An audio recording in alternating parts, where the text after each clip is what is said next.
Okay, the time is now 6 p.m. I'd like to welcome you all to the regularly scheduled July 2024 Metropolitan Area Planning Commission meeting. We will start with the roll call. Marvin Cusick, Cole Reen, Here. Walker Henson, Here. Michael O'Brien, Here. David Trojan, Here. Brian Henry, Here. Greg Hobb, Here. Donald Roberts, Here. David Henneke, Here. Clarence Maley, Scott Orr. Here. We have a quorum? Good. Okay, first item is number 2.1, minutes. Consider approval of the minutes of the June 2024 MAPC meeting. You've all had an opportunity to look at that. Anybody have any questions or comments on that? Move to approve. I have a motion to approve that. Second. I have a second. All those in favor? Aye. Any opposed? And that carries. Just have to sit up. Item number 3.1, zoning. Hold a public hearing and consider approval of a request to rezone the property located at 402 through 410 La Mesa Drive from CO Commercial Office District to C1 Light Commercial District, and make a recommendation to the Mayor and Board of Commissioners. Leroy?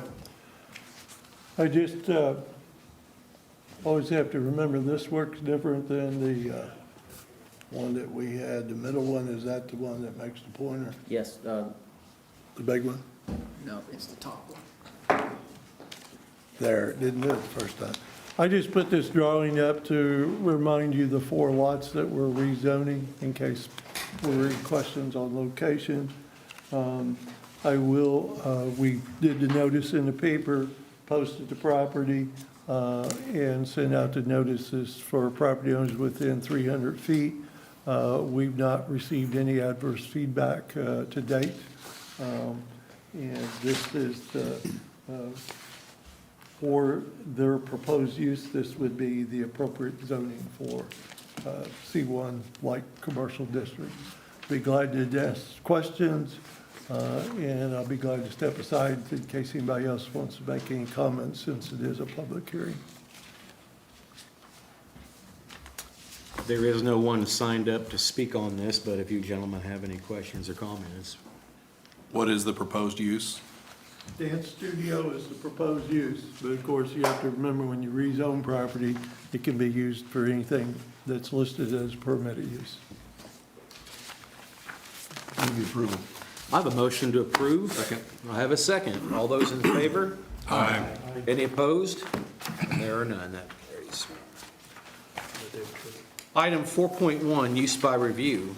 Hold a public hearing and consider action on a use by review application submitted by Fernando Salcido requesting to utilize the property at 3001 South Taylor Street, also known as 1350 Norman Road, as a residential use in a noise zone. Good evening. So we are looking at building a new home. One of the things, and in order to do that in the noise zone, it has to be approved by the MAPC. This green line that you see on the screen is where the noise zone ends. On this side of it, we would not be here, but we are just in that line. So they have proposed a house to be put in. Here we're looking at, it does have to be brought in by a use by review, and it has to meet the Wiley Research Report. What I have found in the Wiley, these highlighted items, which are probably too small to read at this point, but luckily I put them over here to kind of tell you that they do have to have a solid core door on both the living room and the kitchen. I have discussed with the owner about having the solid score doors. They also have to have storm doors for the living room and the kitchen, and storm windows, which have a 25 or better STC. You'll see later that they are having 28 STC put in, so they are doing greater than what is recommended here. And they also have to use brick or gypsum board, which is pretty much normal practice now, and they are putting brick on the front of the house. Here are some of the things that the contentions that they had. Of course, this is a little small to read, but as I was talking about, all windows and glazing exterior doors will be insulated and have an STC rating of 28 at the minimum. I lost that TV, okay. I guess I was using that too much. You can also tell here that they are gonna do greater insulation to help with the noise sound. And then this is the general layout if you have any questions. Here's an elevation of the house.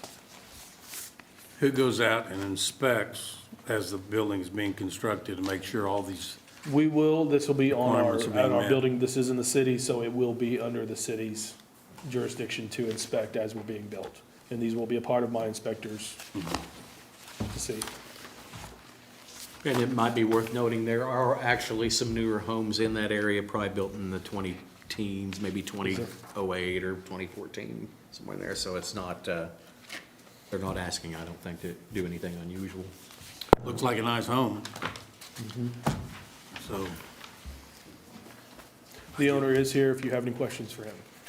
Which side of the green line is the proposed dwelling on direction? I'll just go back to it real quick. So the green line is here, and it is on the inside of the noise zone. So it'll be between the 65 and the 70 decibel noise zone. so it's just within that boundary? Correct. I mean, we're talking, a couple hundred feet. Yeah. There's a proposed trail that's gonna be running down I Taylor at apologize, some thank you. point. I was just curious if the layout of the property is gonna pose any problems to the trail design. I was discussing with engineering, there is a trail that will go here. One of the main concerns they have is not so much the trail, but there is a fence that is currently on the encroachment. We will be looking at that during the planning stage. I think as long as he's complying with all the regulations, they want to live there, I'd approve, move to approve. So I have a motion and a second. All those in favor? Aye. Any opposed? There are none. Okay. Next item, 5.1, administration.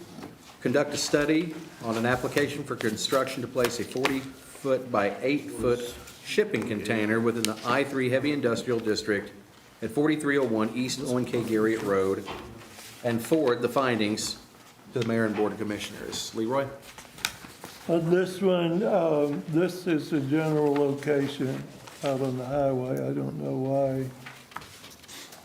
Sometimes I can get this button to work and other times I can't. Middle button, right? This one, up?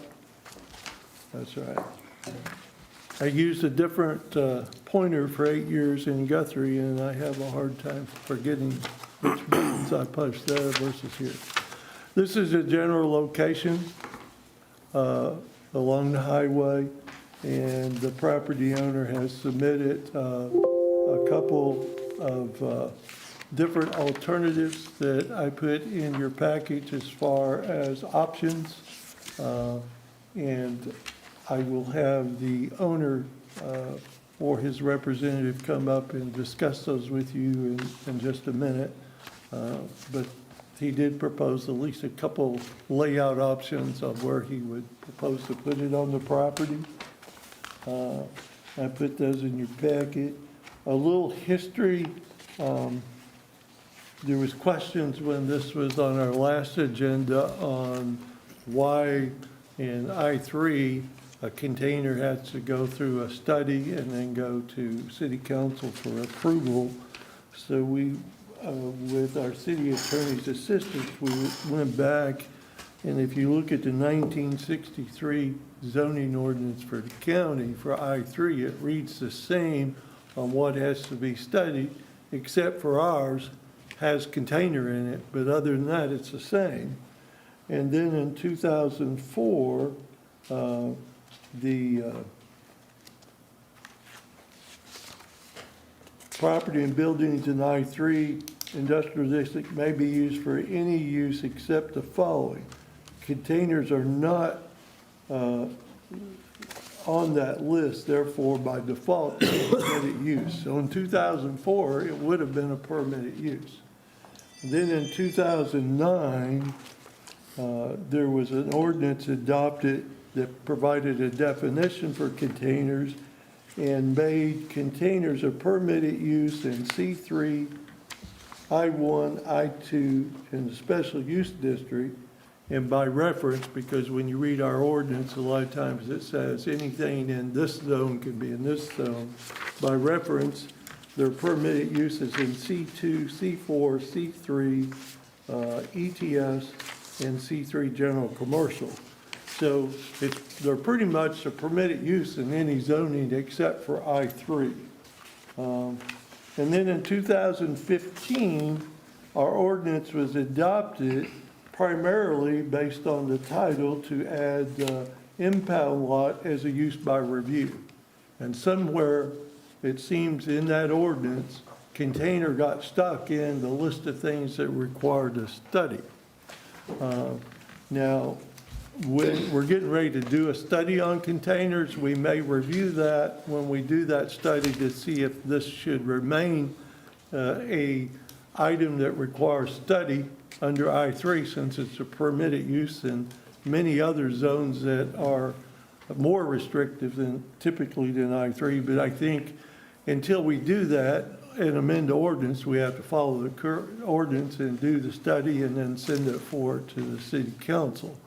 With that, I would be glad for the owner or his representative to come visit with you and discuss the two options that has been proposed on where on the property to site the container.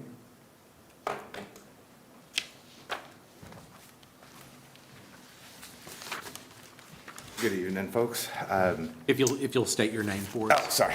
My name is Raymond Thompson, owner of Raymond Thompson Consulting. Basically, we purchased that property. I have another business, Modern Appliance, out of Woodward, Oklahoma. We have currently been doing a lot of warranty work over this way, and I need a place to store parts. That way I can take care of the people of Enid faster and easier. And this would be a temporary solution, so that's why I didn't want to do anything too crazy and was looking at Economics. I'm kind of, just out of curiosity, I drove by and I see a gate that's probably toward the eastern and on the north side. Yes, sir. But it's an unpaved, you're not driving through the ditch. It looks like there's probably a culvert there, but it looks like there's a drive, but. Yes, sir. Any concern with on and off traffic coming and going out of there? It looks like that's probably your only way in. I don't know. Yes, sir, that is the only way in. I have been in contact with the Department of Transportation, and we have talked. They are willing to work with us. Because I did ask that question when we purchased property, how do I get into it? You know, and the driveway really is right where that curb starts. Excuse me. We do have an agreement that we are going to move that eventually. They want it moved away from that because of what concerns you bring up. As of right now, it would be only 2 vehicles that would be coming in and out of there, usually early in the morning and late at night. So it shouldn't be in high traffic times unless they just forgot something. I realize that's really not the issue at hand here, but. Oh, no. I'm curious. Please ask. I've been doing a lot of talking on this one. What's the distance on, like on option 1 with your pin? The distance from the, whatever you want to call it, from the edge of the road, or? I honestly didn't measure that. That's right. There's an old fence that's right there. So it'd be just on that fence line. If I had to guess, 50 feet, if I remember right, from the highway. And so option 2 would be a third of that? Oh, I'm sorry. I got the wrong option. I do have that paperwork in my car. Option 1 back in that tree would be about 200 yards back. 200 yards? Yes, and the second option would be right up against that fence line. That would be about 50 feet. And again, this would be a temporary solution to a problem until I could actually figure out what we want to do, how big of a building and all that. Like, what, a year? That would be great, but I would say maybe a 1 to 5 year plan. Yeah.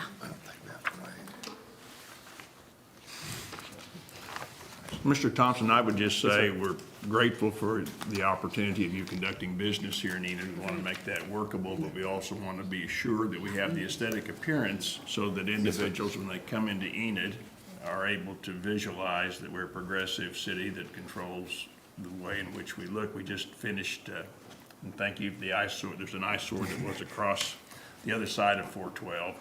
And we're very sensitive to the appearance of our city. We want to make sure most of our new arrivals travel 412. And personally, I'm concerned to make sure that we do everything that we do appear to be a successful, progressive city and not conduct business only out of shipping containers. Yes, sir. And so we want you here, we want to help you come up with a plan that's suitable for all purposes. Is 412 a controlled access highway there that precludes additional cuts into to serve those areas? In this particular spot, that is the way I understand it from talking to the gentleman. So technically, I mean, I've had some interaction on 412 as to gain access. So have you made the application to ODOT at this point? I have not, we've been talking about it, because that is an existing driveway to that property, I have access to it. Was this from them. property cut off a larger tract? Is that how this I happened? believe so, I believe there's been multiple tracks this family has sold off. How many acres or how big is your lot or This one is 4 acres, sir. how many? 4, 4 acres? yes, sir. But this was a part of a larger tract. Did that come through MAPC to? This would have been decades ago, probably. Well, it had to be a record of when it came here to isolate that tract. Didn't look it up, but When the property was purchased by you, was it represented to be freestanding? It was in a family trust, and yes, it was represented as a freestanding piece of property at that time. I do know the family, just talking to the realtor in history, that they had a lot of farmland, and that's what it all was back then. The records go back for the taxes back to 82. As a separate tract? That's what we're seeing on county assessor.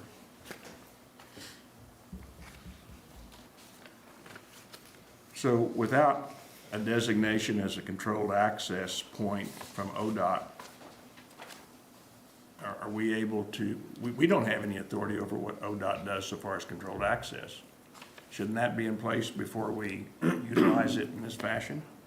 I think one of the things you could do, because it's requiring a study, and you will forward recommendations to the city council and they will act on it, you could put conditions on what you recommend for approval, like, for example, temporary, for a certain length of time, that ODOT approves, the access, location, so you could work out conditions, that you all agree to, that you would recommend, since it's a studied item, and then you would recommend going forward to the city council. Those are the conditions you would recommend as your study. David, I would also say ODOT can't take his legal access away from him, and he has legal access today for what Well, that's. if it's recorded with ODOT, if it's access, that's why I was asking if it came here. Well, and you also have the fact that it's been there since at least 1982 that we're aware of, so. But adverse possession does not run against the sovereign or the city or the state.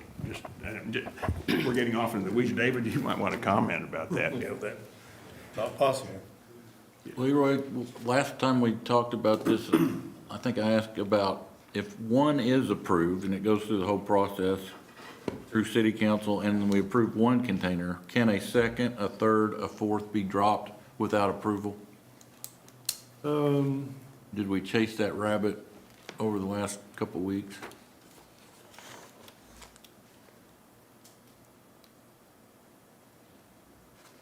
I would defer to the city attorney on that one. I don't know that we specifically discussed that.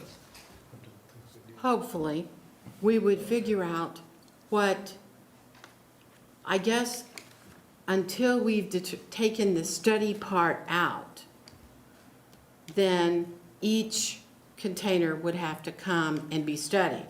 But perhaps a solution would appear in an ordinance that would explain what the rules are for containers in I-3 if necessary. And we would alleviate the need to study every single container. But I don't think that we've had a lot of container application. So I think we should have plenty of time to present something to you going forward that would be a standardized container ordinance in I3 rather than a study item, you know, like, that The way would be it's my presented guess. to us is place A, 40 by 8 shipping Mm-hmm. container, not multiple or not several, and proposed use of the shipping container. So I'm reading this as uno. Right, That's and the agenda item specific tonight. to this site, not allowing, you guys, I'm not hearing you decide that you want to study, I mean, you know, this is just for this site. Sure, So we're studying specific. this one, and he's defined it as one. And I read it the same way, and I think, again, as your conditions that you recommend to the city council, you could recommend that it be limited to one container in your approval. And just for everybody's visual, if you go to page 39 and look at where it has 42nd upside down, if you look at that piece of property and go towards what would be the southeast corner, there actually is roughly a 40 by 8 shipping container against what would be the south edge of that property that kind of gives you an idea about how big that thing. So you're talking about a 40 by 8 structure on a 4-acre tract that mostly is trees and mostly floodplain. And so we're not having probably the same visual access issues that we're having with the former cannabis farm coming into town, so. Looks like where the, on that picture that he's referring to, that basically the 4 acres is trees for the most part. Yes, I mean, sir. this is, looks like from the picture here, it's about your only option. It is mostly trees. I mean, to get a piece of equipment in there to offload the 40-foot container that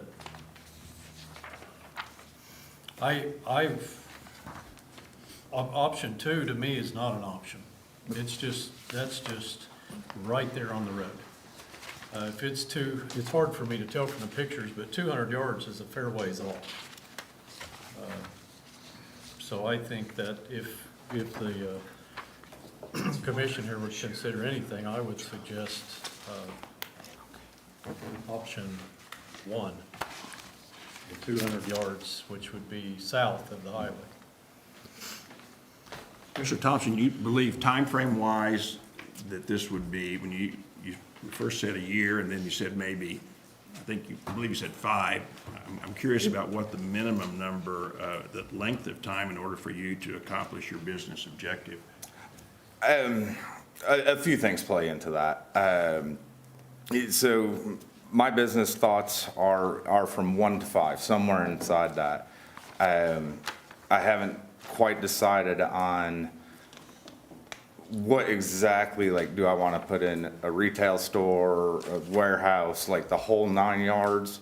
Or am I just going to put in a shop for the guys? Because right now they're basically working out of their homes, and I need to get them a central location as quick as possible and as easy as possible. That way we can move down the road.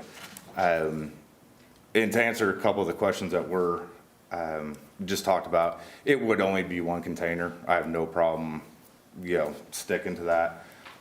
My family has a long history with Woodward. I understand keeping things looking good. My wife that currently here is, former, just ended her term, the president of our Woodward Main Street. I'm on the fire department, so I totally understand where you guys are coming from, and we would just love the opportunity to be here. Help me out just a little more. When you drop it, the very first diagram had it running what I'd call east to west. Yes, sir. Long ways. On option 1 or 2, when you drop it in there, to me, it would look better if it was running what I'd call north and south, but is that possible? Anything's possible. It's whatever you guys decide is, I just want to play ball and get something going. Do what? What page is that? Well, that was, your 39 had the original drop site, like running east Right. and west. Even if you turn that north and south, it helps my thinking, but As if it's only this big. now if they're gonna talk about dropping it over there, but then they're in that floodplain. So, yeah, this is basically the west end of this property is the only, the part that's out of the floodplain. And, Does it have to be staffs that gotta be dropped out of the floodplain? Can it be dropped in the floodplain? Or is it up to the owner? It can be put in the floodplain Okay. with, I mean, under conditions, you know, with the correct permitting and the correct, can't think of. He would have to build it up, right? That's the word. And he's not I gonna can't- wanna build He'd it have to up. get it, he'd have to do some adjustments So to the he's pretty well property. destined to what I'd call the west end of that property. Yes, yeah, it could, I mean, probably most the cost-effective way would be to put it on the west end. And it'd help me a lot if he at least promised to go north-south with it, but Well, you're I talking don't know if about, that solves it. you're talking about a 360 square foot structure on 43,000 square feet roughly. This is a little, I think it's a little over an acre that's out of the floodplain, so. What's the setback from highway? What's that statutory setback, Scott? Do you remember?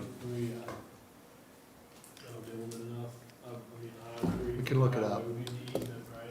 Zero setback, isn't it? I believe so, but I don't have, let's see.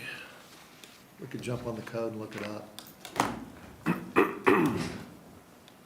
I just want I to mean, remind I- everybody, just so you know, as you make a decision, whichever way you go, containers are allowed in all kinds of these other places. In fact, we've got them out in our commercial shopping area as a hamburger stand that we're going to have to figure out how are we going to do this going forward.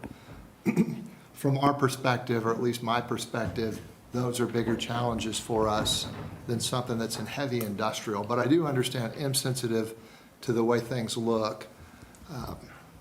So, I don't see. I think all of us have the same idea. We're okay with it. We're glad you're wanting to do business over here.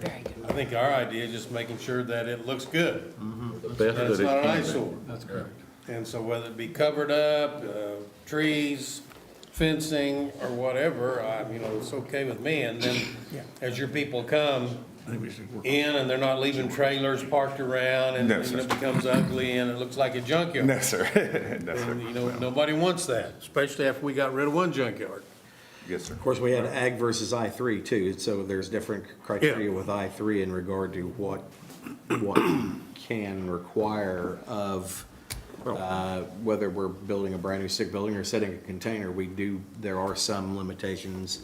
I don't think it's unusual to ask for a little more if we're doing something a little outside of the norm, but again, we can't ask him to build Taj Mahal because we just don't have that in our I-3 or zoning. It's just not there, so. Where there's the first stage, right? Because it will go to commission if it comes out of here.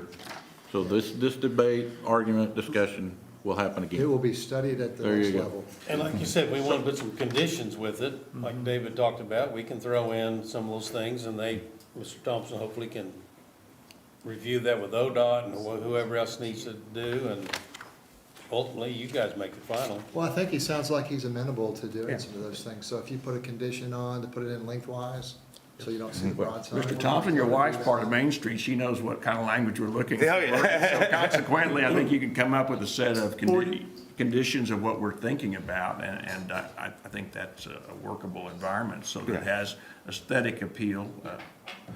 If it's, 40 feet's the setback.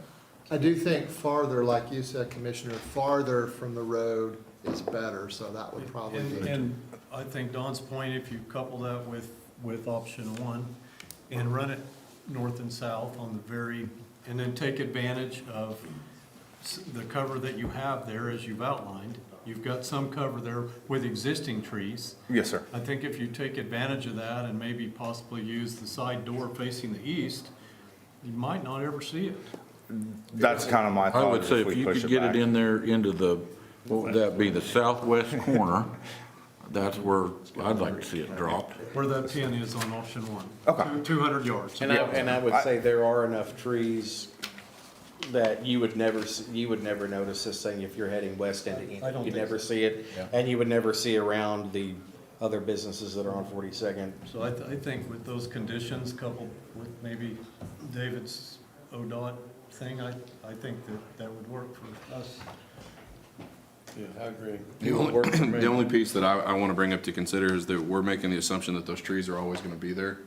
Anything could happen between today and 10 years or 5 years from now. Oh, that's a good point. The screening will have to be maintained. Oh, I'm just, I mean, even the frontage, if those were reduced to some extent, it becomes viewable now from the road.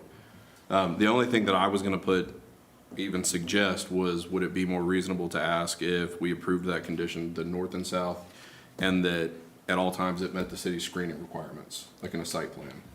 Well, and again, we have some issues there with I-3 in regard to what the code says is required for an I-3 construction. I don't have that in front of me, but it's certainly a little more lax than I-1 or C3 or CO or R1, so.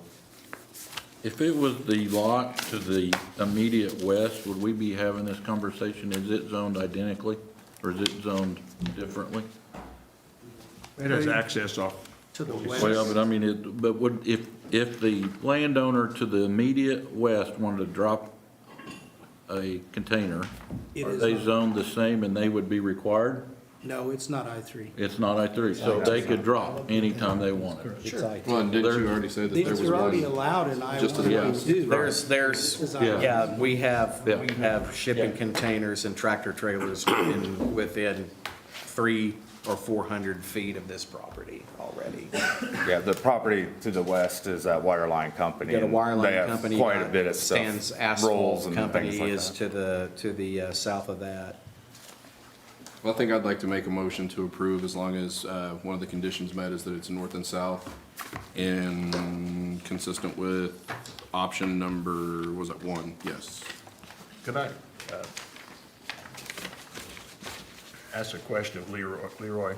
So you will work on these terms of restrictive covenants, conditions. Will you be drafting those, or who's going to draft those? On your recommendation to the city council? No, he's talking about the ordinance. I'm talking about, To deal we're talking with, about conditions, trees, siding, all of these have to be put into black and white somewhere. Who's going to do that? The city attorney and I will write, based on your motion, you're talking about the conditions that you're all going to put in your motion tonight, correct?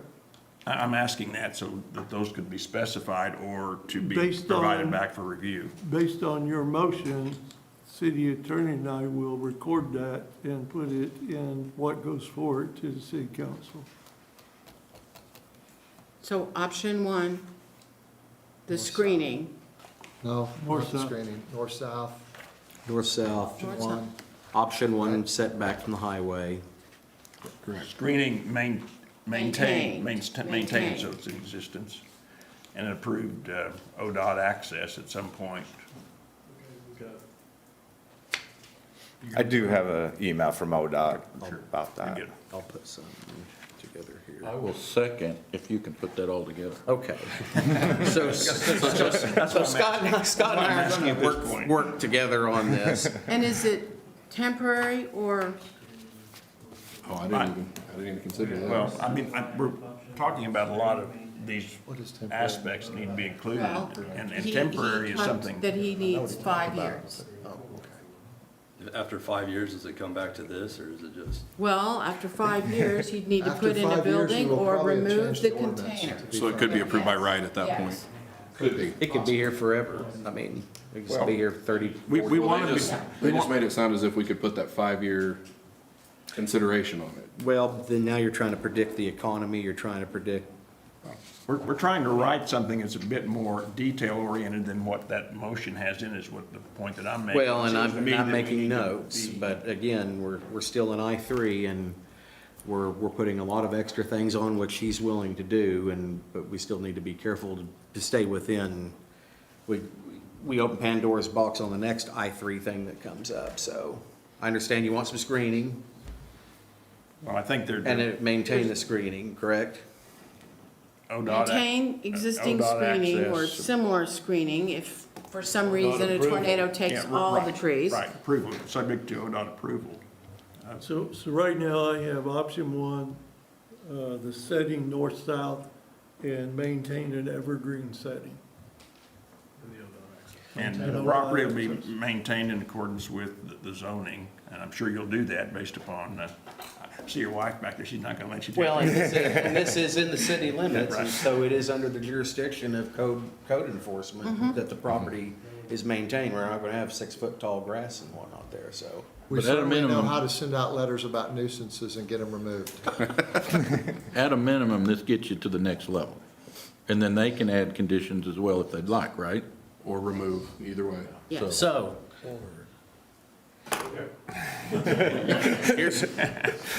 Here's, I need a motion stating the north and south, the option one, screening maintenance, and ODOT access. I make that motion. There we go. And I'll continue to second. okay. Okay. All those in favor with the additional 4 criteria items? All those in favor, say aye. Aye. Are there any opposed? That motion carries with the additional criteria. Thank you for your time. Thank you.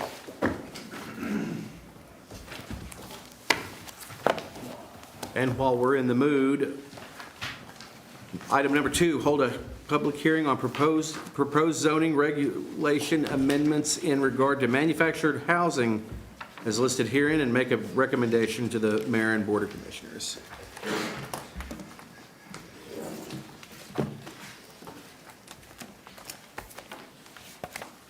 As I get into this, as we were printing out the agenda packets for tonight, and our copier was humming away, one question that we thought, I believe some of you use your iPads or look at it electronically. So if you would let us know if you don't need a hard copy, because some of our packets get rather large, and producing 14 of them becomes a little bit of a burden, but we will print them out if you need them. But if for some reason you use your electronic devices and don't need hard copies, we'll still print you out an agenda, but not the full packet. So if you'll just let us know. Save the trees.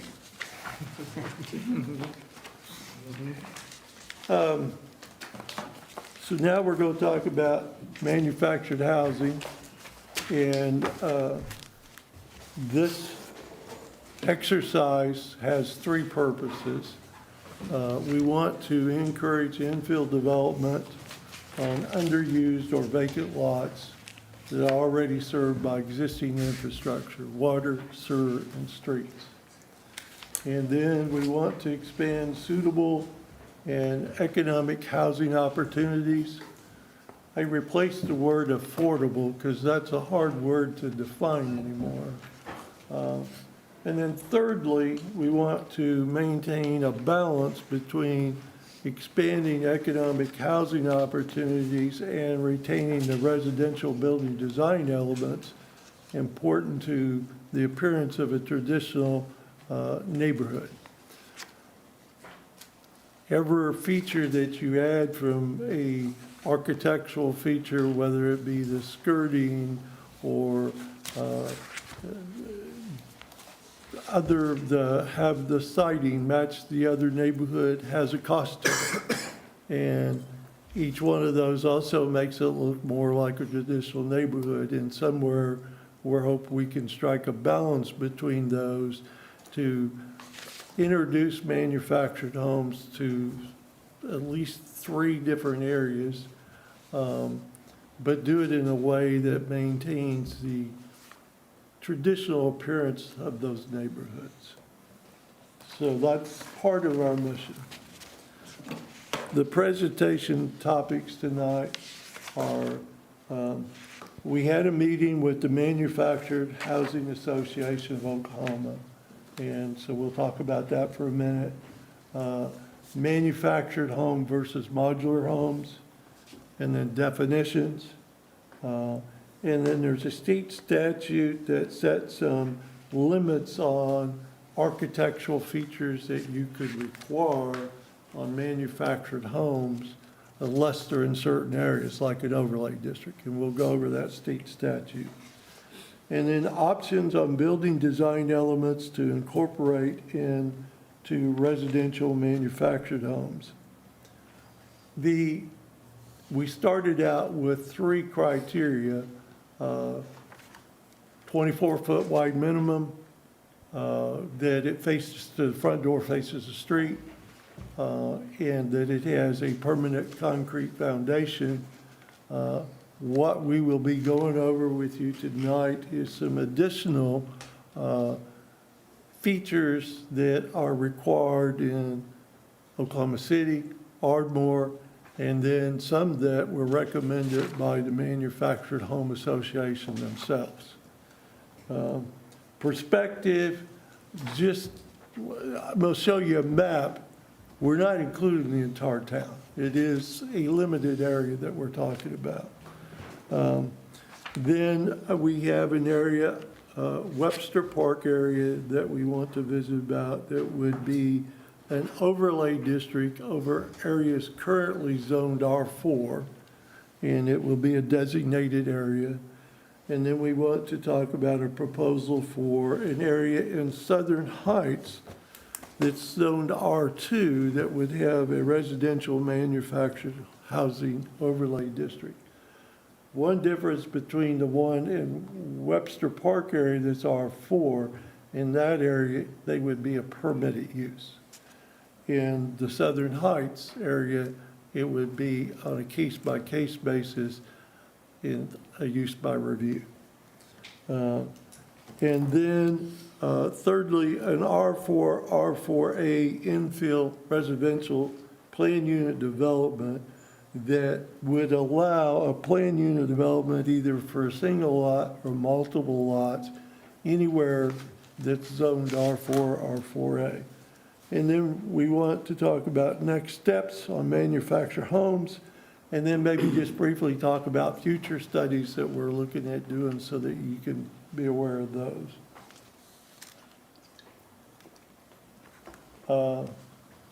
We went to Oklahoma City and had a meeting with the executive director of the Manufactured Housing Association of Oklahoma and Mr. Phillips, who is the instructor for them on installation of manufactured homes. And the 3 city representatives were Assistant City Manager Mr. Morris, Code Official Scott Garnett, and myself. And some of the topics we discussed is manufactured home industry terminology. If you looked at the PowerPoint presentation we did at the work session for the City Council, we've amended some of the terminology we use so that when we compare our ordinances to other communities and documents from the Manufactured Housing Association, we're using the same terminology so it doesn't get confusing. Second item, manufactured home built to the IRC code. We were thinking that maybe that was a different classification. They said it's still considered a manufactured home.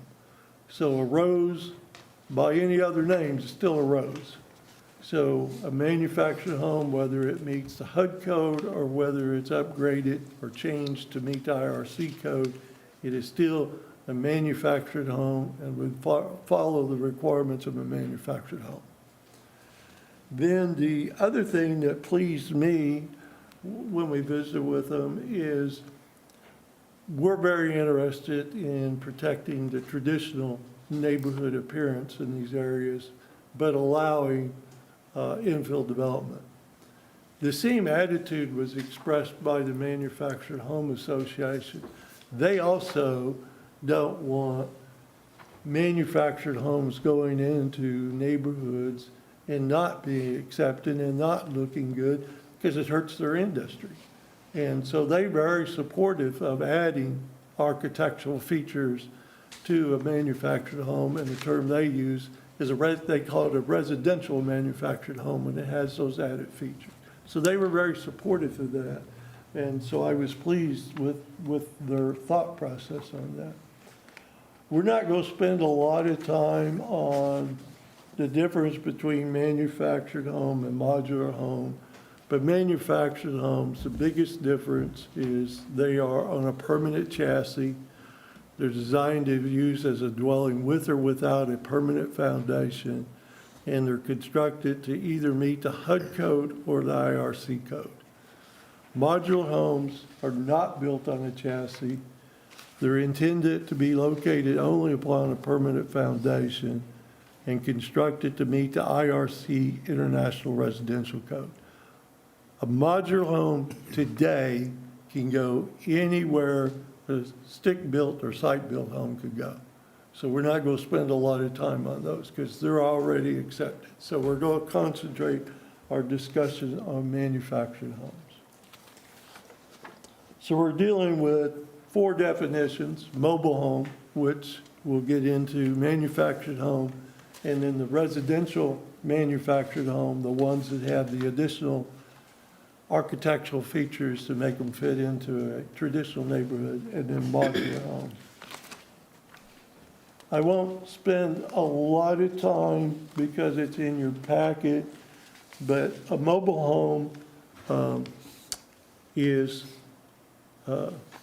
does not meet the National Manufactured Housing Construction Safety Standards Act of 1974, and that's commonly referred to the HUD code. But the stigma has been created because when you talk about a mobile home or a manufactured home, that type of unit is what comes to everybody's mind. So part of our effort will be community awareness for acceptance by our residents and our governing bodies that we're no longer talking about that type of unit. We would no longer, if we adopt these definitions in ordinance, no additional mobile homes, the ones like that in the picture that don't meet the 1974 code, which will be quite dated anyway. We wouldn't allow any new units that old to come into the community. And the ones that are existing would be treated as non-conforming structures. They can stay as long as they're there, but under certain conditions, they couldn't be replaced. A manufactured home, again, they are built, manufactured on a permanent chassis. They're constructed to meet either the HUD code or the IRC code. They can be either one. And they are designed to be used as a dwelling with or without a permanent foundation. And I've tried to put some pictures on this slide, and they can range, of course, from what we traditionally call single wide to what we traditionally call a double wide unit.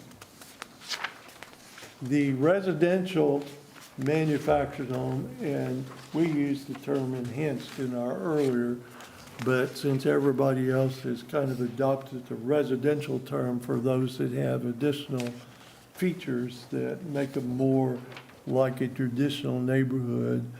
In our original discussion, we talked about units 24 foot wide as a minimum, the lot orientation where the primary entrance is facing the street, and must be attached to a continuous concrete or concrete block foundation. And the purpose of that, of course, is again to maintain a more traditional neighborhood appearance. We can add additional design elements. At our first glance at the state statute, we thought we were more limited. But after further review, we determined that we were not as limited as we originally thought. This is just some pictures of the type of homes that we're talking about when we talk about a residential manufactured home that we would be discussing to open up opportunities in the 2 overlay districts or the planned unit development area in R4 and R4A. The state statute that was adopted, it said that shall not adopt or impose new single-family residential building design elements or implement new policies that have the effect of creating new single-family residential building design element regulations. And the key word here is unless. There's exceptions to that. And the 2 exception is 1C, which says located on property, and just to cut to the chase, which includes but is not limited to a planned unit development. So the R4A infill residential planned unit development would meet that exception.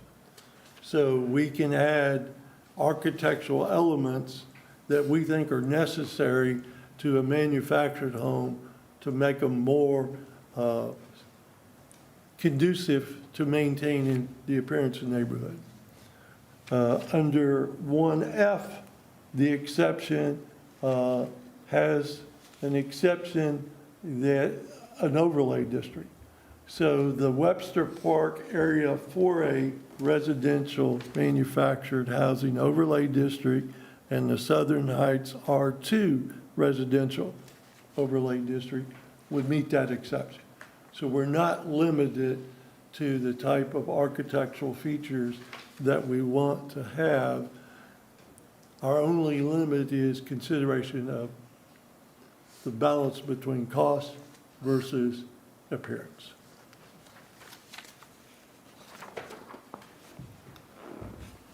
This is an excerpt out of the Oklahoma City Manufactured Overlay District.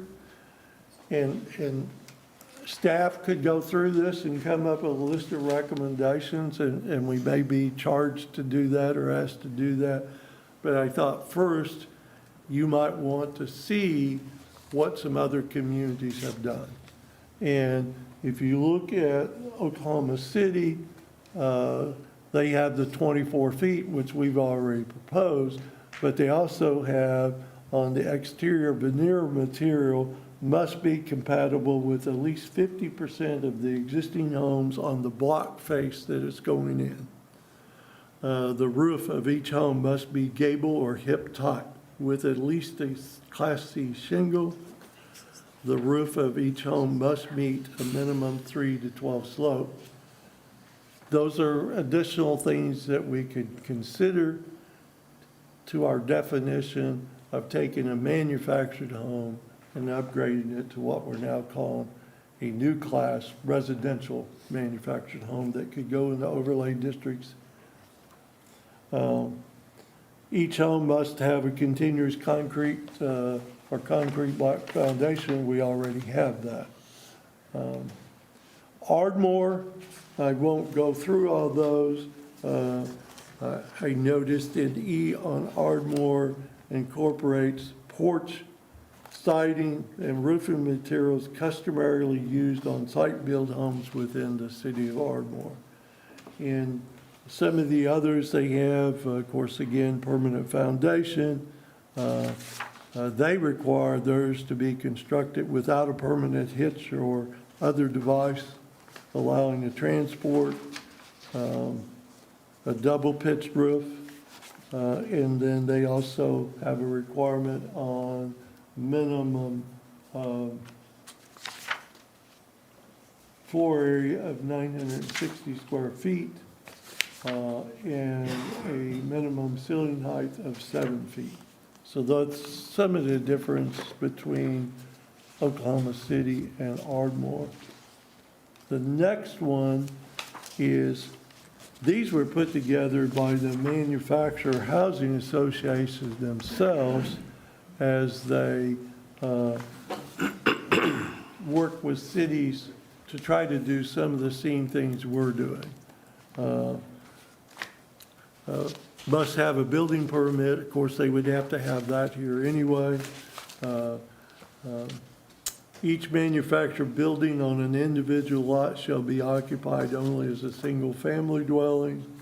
Again, the pitched roof. Roofing materials consisting of compensation, asphalt shingle, fiberglass shingle, wood shake, baked tile, or crushed rock. Siding material consisted of wood products, stucco, brick, horizontal lap steel or aluminum, horizontal lap vinyl or rock. Have the tongue and running gear, including axles, removed, and the property owner shall declare the manufactured home as real property. They also had a consideration 2 or class 2. In there, one of the difference is requiring sidewalks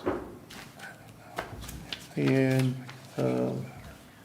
exterior surface and window treatments that the maximum extent possible is architecturally compatible with the neighboring properties. And then a continuation, it was too much to put on one slide.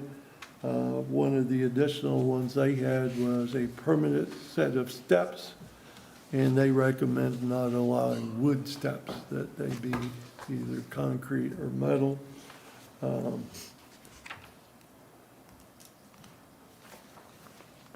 So as we get into this more and determine which of the 2 overlay district proposals we're going to move forward with or not, and the plan unit development in R4, R4A, we will refine some of these, whether you ask staff to come up with a list of recommendations, or as a planning body, you want to be actively involved, or the city council may want to be actively involved. Staff will be glad to go through these various architectural features and come up with a list of recommendations if that's the direction that we're pointed. The next slide, just want to point out, and I will tell you, this slide was a little small and my eyes are getting old, but I tried to put it on as closely as I could. If you look at our entire community and put it in perspective, this area here would be, and we've got a larger map of it, I'm just showing this for perspective.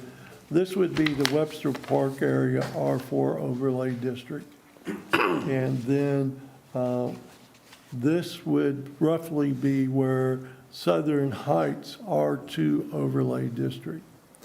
Then the R4A plan unit development, again, which would be reviewed and approved on a case-by-case as they submit their plan unit development proposal, would be open up to anything in the blue collar or the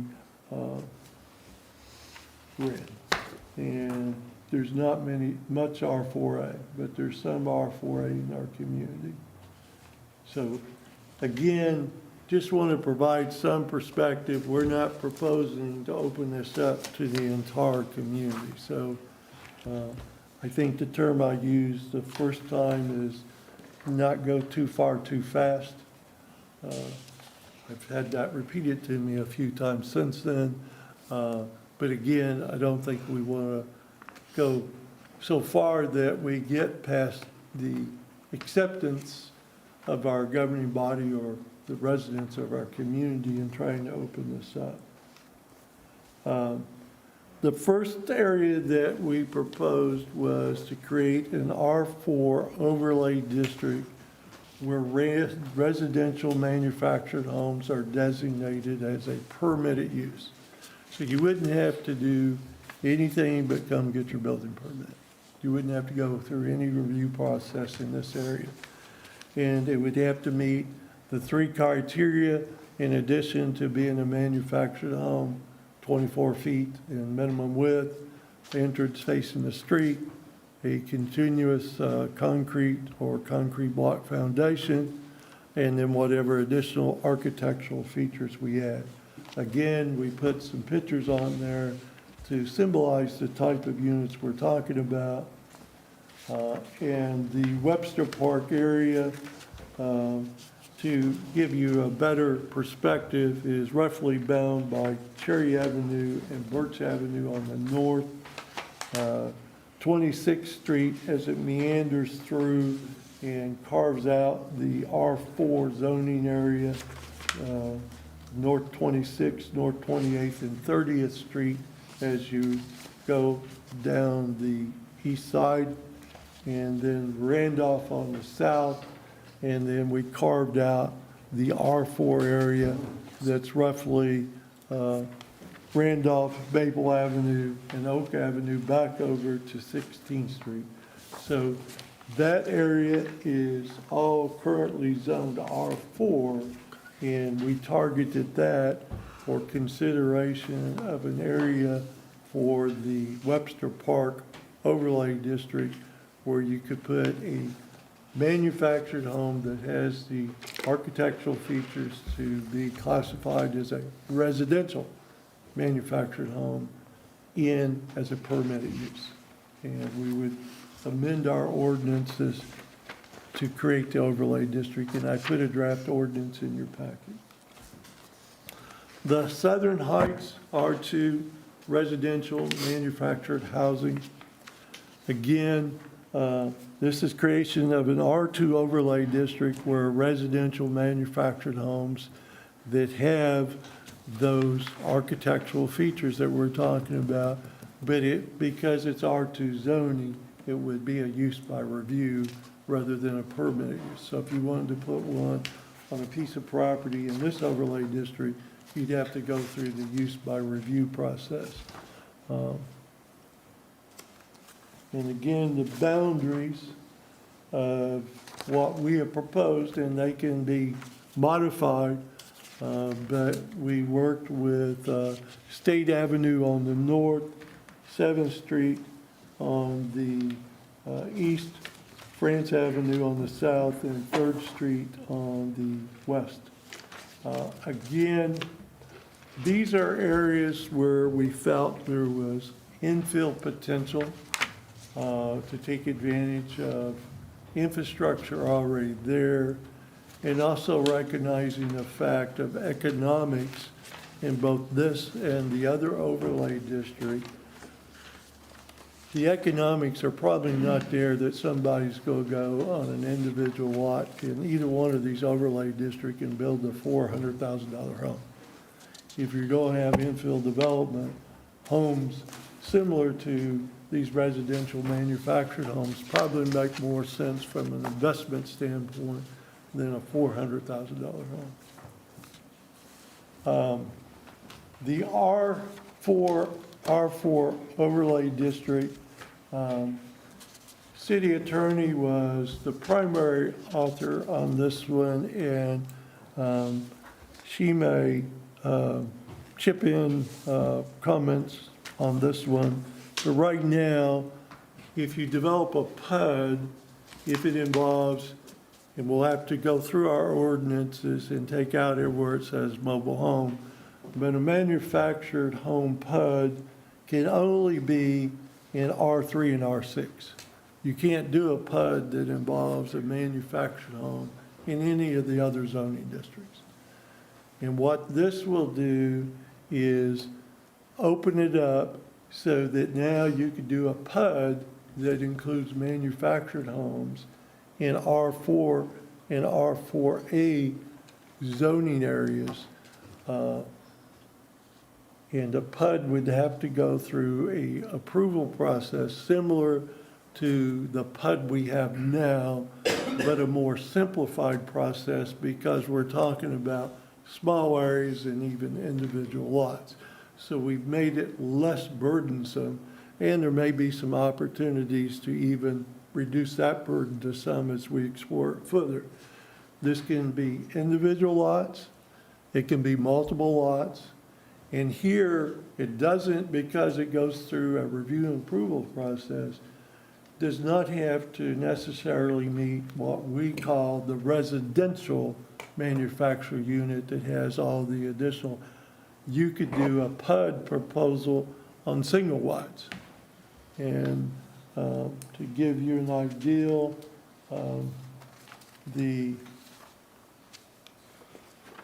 I've tried to include some pictures. You could do a planned unit development using single wides that face the street or don't face the street.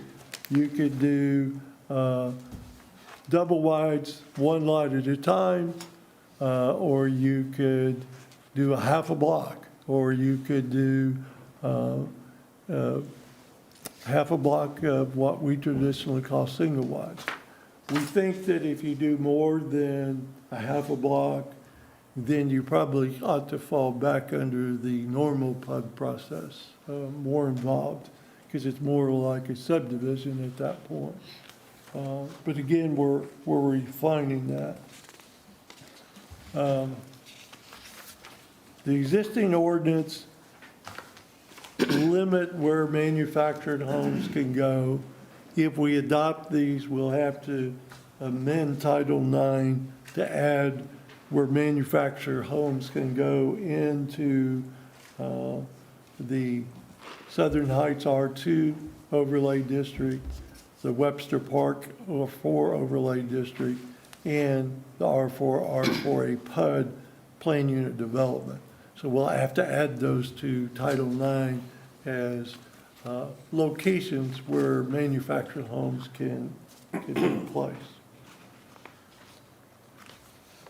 Well, Leroy, I drafted the PUD partially because of a personal request, and I think that that ordinance stands on its own. I've got the definitions of manufactured, mobile, and modular, and it's pretty simple because the person has to come in and provide their plan and their design and their elements.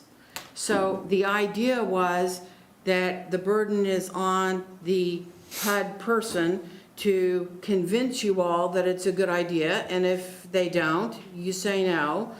And if you say yes, then they also have to convince the city council. So I did not put in all the things because I assumed the person would. And my understanding about the first person who wants to do this, they're going to take all of his suggestions and hopefully put together a nice house that goes right next to an existing house. And hopefully it would be a example of how to do it right. And I've suggested that they either get an engineer or go to local architects to make sure that it's very nice.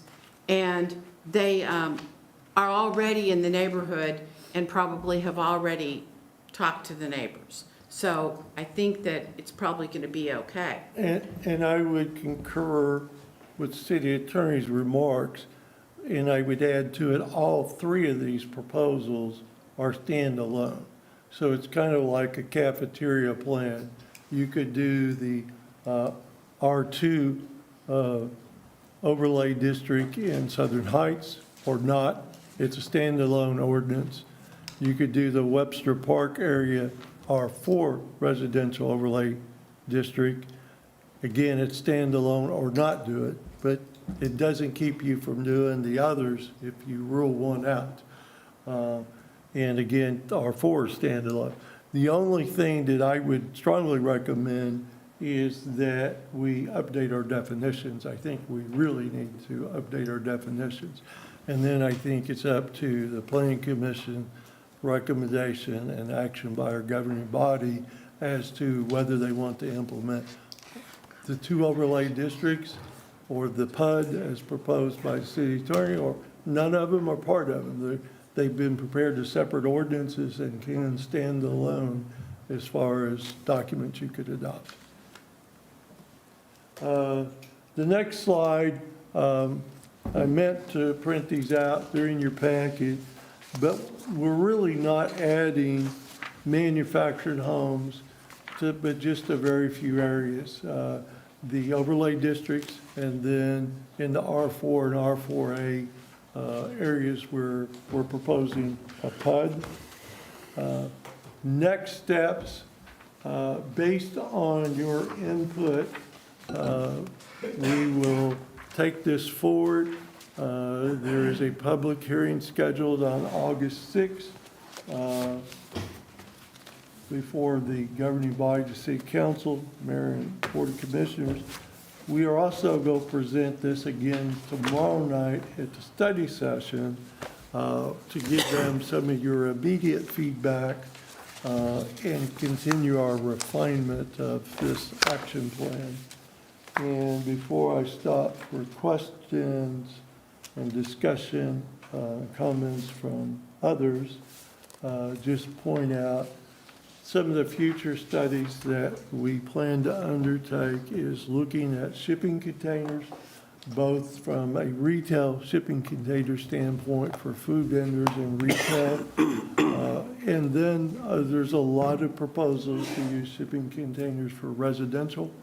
So we're going to look at our ordinance and what the current patterns are. We're going to look at ADUs, or what a lot of people call granny flats, residential dwelling units.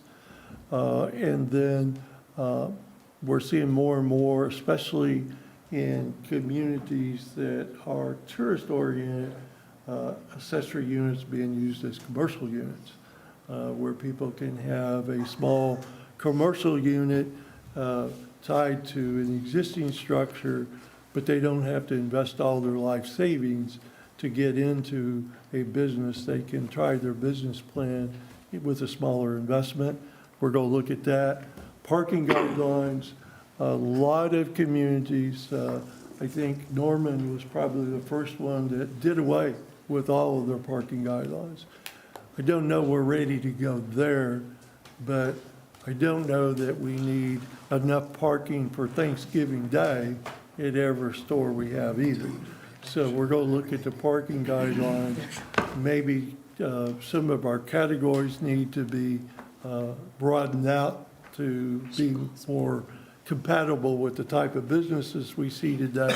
And then how many parking spaces do we really require in today's mode of shopping?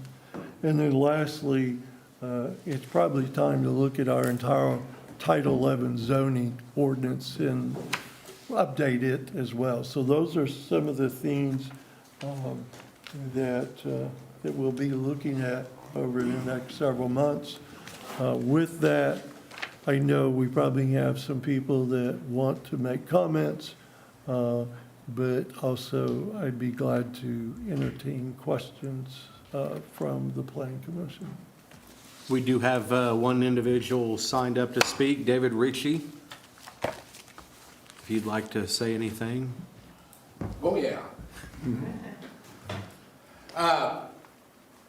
I have to thank the city. I think I started talking with Scott 2 years ago on this. This has been large and arduous. We've gone through 3 city planners, and Leroy's been the one that has been doing all the yeoman's work on it, and he's done a great, great job of trying to refine all this down. We're dealing in an area that, and just to give you a little background, first of all, I'm not here on an eleemosynary basis. I've got a lot of lots over in this area that can be used for manufactured housing. So I've got a pecuniary interest in it, so I want to make everybody clear of that. I'm not here out for the benefit of my own heart. My own pocketbook, yes. You take the area that's over in the Webster Park area. About 18 months ago, 15 months ago, I had the county assessor's office go through that entire area and delineate out for me the number of lots that are available that are unoccupied, that are a minimum of 50 feet wide and 100 feet in depth.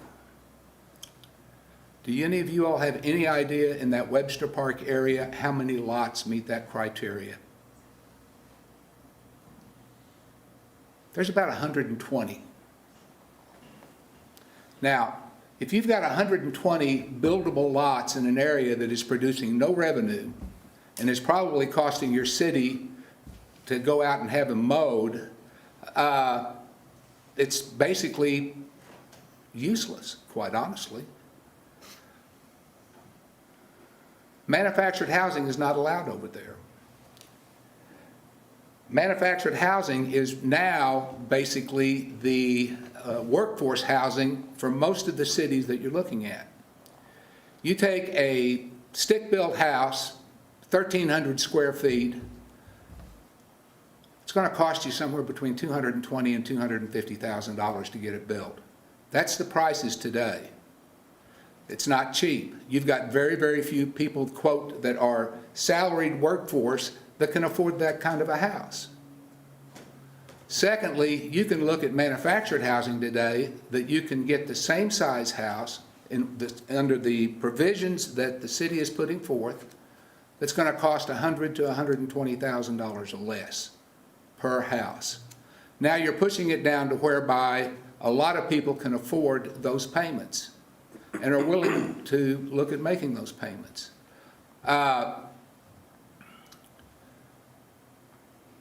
There are a number of criteria. I don't know, did you give all of the criteria that the Manufactured Housing Association put out? Yes, it's in the PowerPoint. Okay. You need to look at those. I don't know whether you all are going to have anything to do with the provisions that are included in the specifications. You know, right now there's 4, 24 feet in width. It's got to face the street. It's got to be on a solid foundation. And it's got to, what's the 4th one? Only 3. Okay, those are the only 3 provisions you've got. There are a number of other provisions that need to be added if you're not going to have a project that in 5 years is going to look like a dump. Okay? Number 1, you've got to put in new or nearly new manufactured housing. In talking with Leroy, he says it's got to be manufactured within the last 2 years to go in. That's number 1. You can't bring any used manufactured housing in. Secondly, you've got to make sure that every manufactured house that comes in gets a building permit and that it is inspected by the building officials as far as connections go, as far as foundations go, and the other requirements. The one other thing that the building people have got to be able to do is they've got to be able to issue a CO. And to get that CO, you've got to make sure that whoever is putting that property in is removing the axles and removing the hitch and converting from a chattel title to a real estate title. If they don't do that, you're going to miss out on a hell of a lot of tax revenue, because the chattel payments go to the Department of Transportation, even though schools get a portion of it. Your property tax goes basically to the schools, to the VOTEC, and so you've got to make sure that happens. And that's one of the provisions that is in the proposed requirements by the Manufactured Housing Association. I think it's a great project. I hope to be able to participate in it, and I would hope that you all would take the time to look at those provisions. And if you've got other provisions, I don't really have any heartache with anything that you all have proposed. Well, I do. Have you changed your PUD deal? No. Is it the same one that I've got? Yes. Okay. How much of that was required by state law? What do you mean? Well, you've got all the requirements for a PUD, and I know that a vast majority of these are you talk about it being easy to do. You require a survey. A survey is 3 to 6 weeks to get it done. It's going to cost you $700 to $1,000. You require a scaled plat plan, which probably means you're going to have to scaled to scale Okay, that's going to require you to get you an engineer to do it.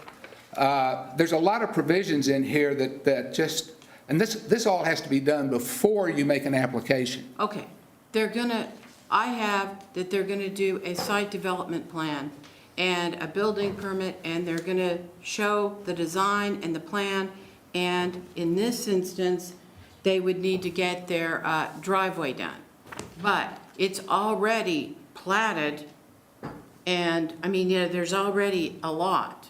And so I took out extra stuff, but they've got to show where the proposed landscape is and their location, height, setback, size. I didn't say anything about a survey. I just put in the stuff that I thought was consistent with something that is already in a community that already has the design. And there's a lot, and they're just gonna put there used to be a house there. Yeah. So I'm just asking you He's because talking about these are all. planned unit development. Yeah, is this all that you're, but if you want to go to a single site that is out of the development district or even in the development district and put down a single house that does not meet all of the parameters of what the city is requiring, you've got to get a PUD. And so what I'm saying is that what you're asking them to do, I mean, if they want to go build a stick-built house, they can take and get their plans, okay? They can go down to the code office and they can submit their plans. They've got their electrical, mechanical, it's taken up and it's given to engineering. They look at it, code people look at it. They don't require all this stuff. So the only thing I'm saying is if you're going to do this, try not to make it more difficult than going out and building a stick-built David, I plan. assure you, we're not going to require any more than's required. I think a survey is required on a regular lot. Building plans are required, and certainly we'll look at it because we do want it to be simple. Yeah. We want it to be easy. Well, I'm just saying the way it is written right now, if you follow the rules. I mean, I've been looking at these, and I came up with this, and I will point out, under our current situation on a site-built house, if the property has the corner pins where we can identify the lot, they're not required to provide a survey. If we can't find the pins, because we got to have something to mark from on where it Yeah. goes, et cetera. If it's so old, the pins aren't there anymore, then we do require a survey even on a site-built house. okay. And we could do something similar probably in this PUD, that as long as we can identify the corners, that the corner pins are still there, don't require a new survey. But again, just like site build, if you don't have the corner pins a place to start Okay. from, then you would have to do one. Okay, or if you don't have one corner pin. You just said need one. Yes. Okay. I was not trying to make anything, I just read through this and thought that, it was a little onerous. Oh, well, I realized it might be a little onerous, but I talked to her, and I've talked to a couple architects, and they said they'd help Well, if her you go in out. and talk to an architect, you're gonna get it out of there for less than a couple thousand? There's going to be some refinement on this. Okay, David. I'm just- I think, But- the point is we want it to be simple and relatively easy because we're talking about one lot. And they want a particular thing, and a couple thousand is a lot better than the stick-built thing, because that will take too long. They are in a hurry, and I designed this for one person, but I could see myself doing it. But I the mean, point is, this is applicable to everybody, not just one person. Yes. And it's intended to be And it's- simple, and we will work to Yeah. make it even Okay, as simpler long as you say than you'll work on it, that's fine, because you all have done everything else that we've talked about. Okay, I think it's a great plan, I hope you all can approve it. Sorry for the discourse, No, but it's good Yeah, it's- feedback. No, thank you for your comments. I Yeah, do know that the standard operating procedure has been for several years in regard to a manufactured house. When you permanently place it on a piece of property, the Oklahoma Tax Commission requires you to turn the title. They have a title just like a car, a boat, or a motor home. That you're required to turn that in per state law. Then at that time, once you get that release from the tax commission, then you go talk to our friends at county assessor, and it becomes permanent piece of property. So, and that's been that way for I'd just say, several years. It's, the foundation is a very interesting piece of it because my understanding, and one of the things that we learned in Oklahoma City when we went and visited with these guys is even the financing that you can get on some of these might be dependent on what type of foundation that you put it on. So like, for instance, FHA has their own guidelines of a foundation. If you use their specs, you can get FHA financing on a manufactured home. So there's some things like that that we learned that I thought was very interesting. How deep in the weeds does this group need to get versus saying, I want to proceed with this, but am I, as a member of this group, got to look at every one of those little No, details? in There you fact, go. I think we'll take that on as far as these extra conditions. But if you have feedback for us, Right, I like That's what we're the looking more you for. put in there, the better, but at the same time, I hear him say, the more you put on, the more the costs are there. I'm more Absolutely. into, let's get some lots developed, let's get some, especially if we're gonna hold it to a couple of different areas to do almost a trial run. But, and it supports the whole, Enid's kind of in the housing crisis that different groups are a part of, and I think this could help some of that. It's not gonna solve it all, but good step, I think. And if you look at some of these photos, they are consistent with some of the other existing stick-built structures. I mean, I see a gable house right here, real simple, late 1940s design. It would be consistent. One of the questions I do have is about our fire protection requirements.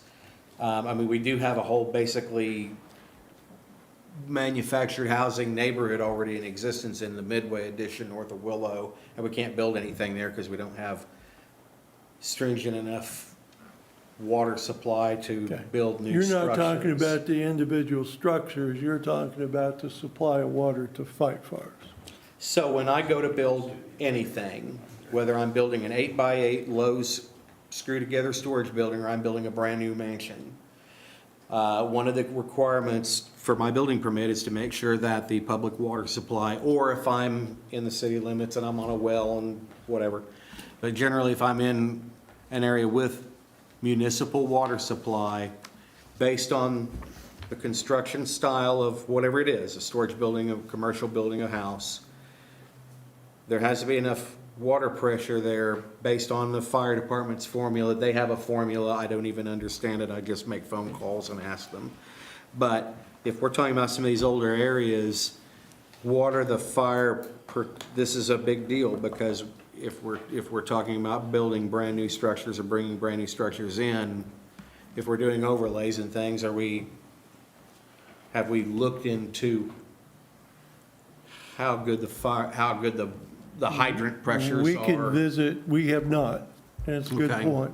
And we can visit with the fire department and get their feedback on that particular issue.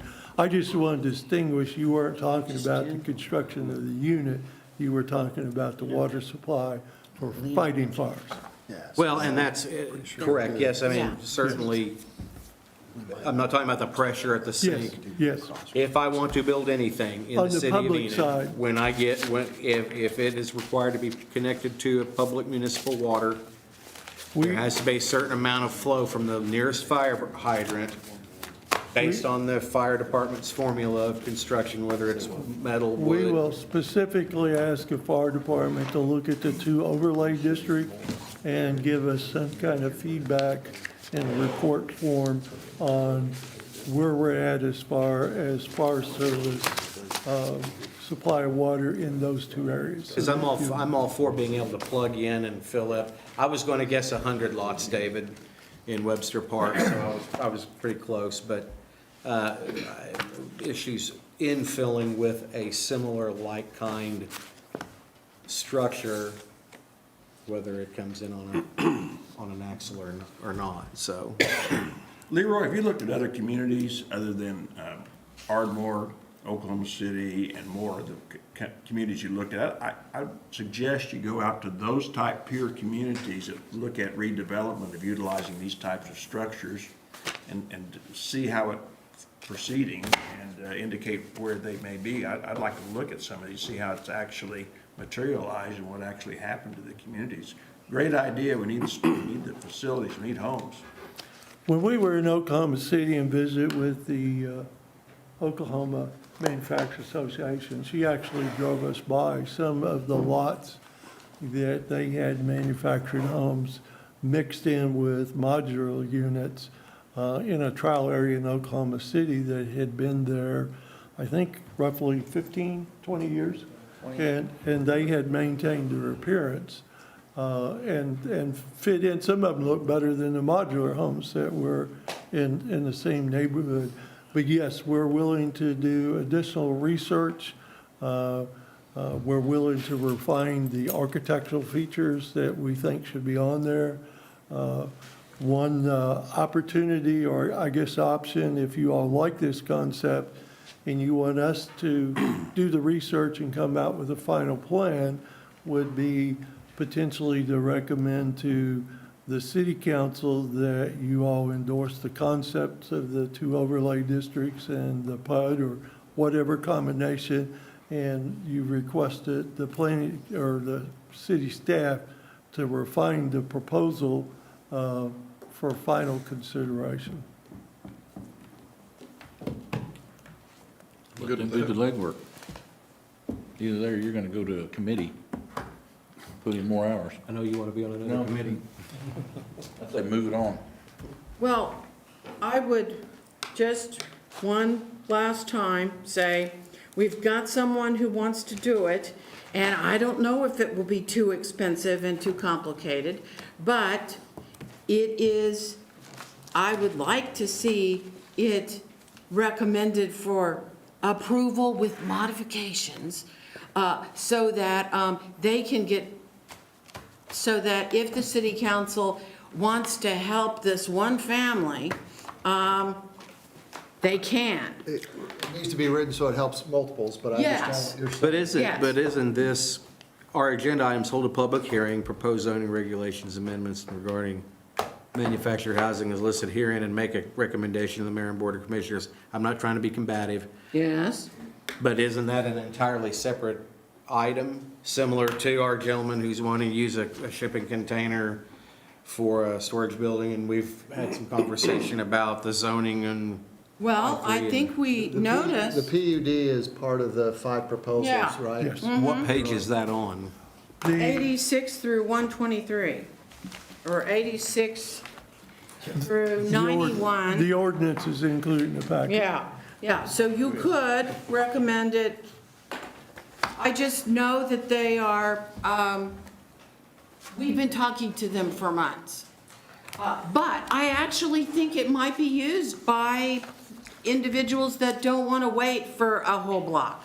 And they just want to do their deal. And maybe money, I think for them, they want to be able to afford it, but they also need speed because of their family issues. For clarification. Yes. But for clarification, if you guys moved it on to the mayor and commissioners and they approved a PUD ordinance, Then it has to come back to you anyway. then this couple will put an application in for this. Yes. And they'll come back before you before they can build their. Yes. So we have a specific use that's included in a generic proposal? Well, this is just to allow them to present, It's to Yeah. allow anybody Anyone. in R4 on a single lot or combination that's Yeah. attached or Yes. contiguous to submit a plan, a PUD plan for consideration. It would go to this body and then the council Yeah. before it could be approved. and you either like it and tell them great, or you say, we think it stinks, and you've got to do these 6 things. And I think that there are some people out there that don't necessarily want to wait for a block. They want to do it now. In your agenda packet, there are 5 ordinances. Because it's an omnibus and it's inside there. Because we already approved a fifth-wheel travel trailer in Southern Exactly. Heights using a PUD, so I'm still, I think there's some confusion up here as to why we have one specific person that's included in an omnibus Oh, okay, because the PUD that we've had since like 1985 or something specifically says that unless you have within the PUD R3 zoned property, you can't have a manufactured home. So when we realized that, I said, okay, I will go downstairs and I will draft something. And I have, because we are user-friendly, and I have a kind heart. So in your packet, there's 5 ordinances, standalone ordinance. And you could recommend any of them as written.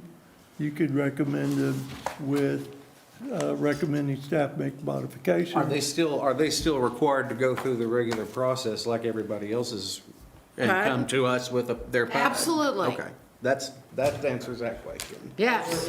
Because with all due respect to anybody and everybody, we don't want somebody backdooring through and No. skipping some steps when All everybody the else is steps are there. required to make proper applications, go through engineering, go through code and all that They'll lovely have stuff to that we have to do. most likely Okay. get an engineer or an architect. It is a Yes. more simplified process than the regular PUD, but there is a process. Which I'm fine with.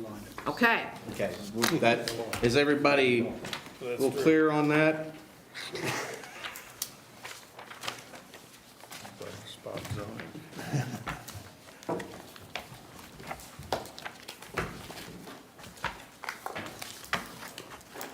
Okay, Leroy, how do we need to do this?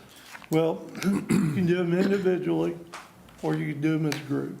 And the first ordinance in your packet was updating the definitions, which I strongly recommend that we do that ordinance.